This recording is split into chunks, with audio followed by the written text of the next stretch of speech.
নমস্কার, সবাইকে শুভেচ্ছা জানিয়ে শুরু করছি আমার আজকের রেসিপি ঝিঙ্গা দিয়ে মাছের তরকারি। প্রথমে কড়াইয়ে তেল দিয়ে মাসকলাই ডালের বড়াটা দিয়ে দিব। বড়াটা যখন লালচে হয়ে যাবে তখন আমি কড়াই থেকে বড়াটা তুলে রেখে দিব।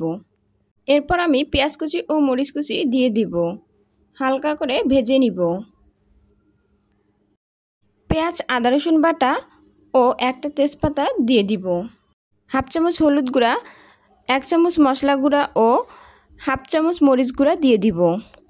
সবগুলো মশলা একসাথে নেড়েচেড়ে ভেজে নিব। এরপর আমি কেটে রাখা আলু কুচিগুলো দিয়ে দিব।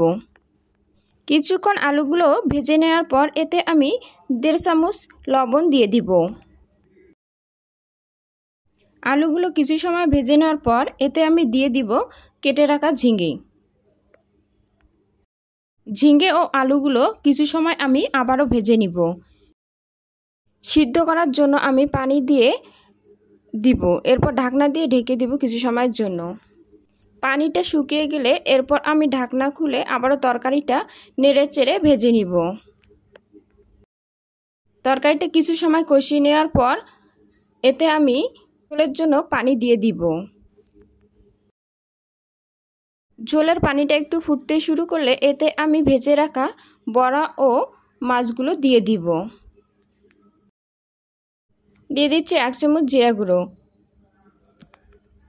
হয়ে গেলে নামিয়ে নিব। রেসিপিটি ভালো লাগলে অবশ্যই লাইক কমেন্ট করবেন। Thanks for watching.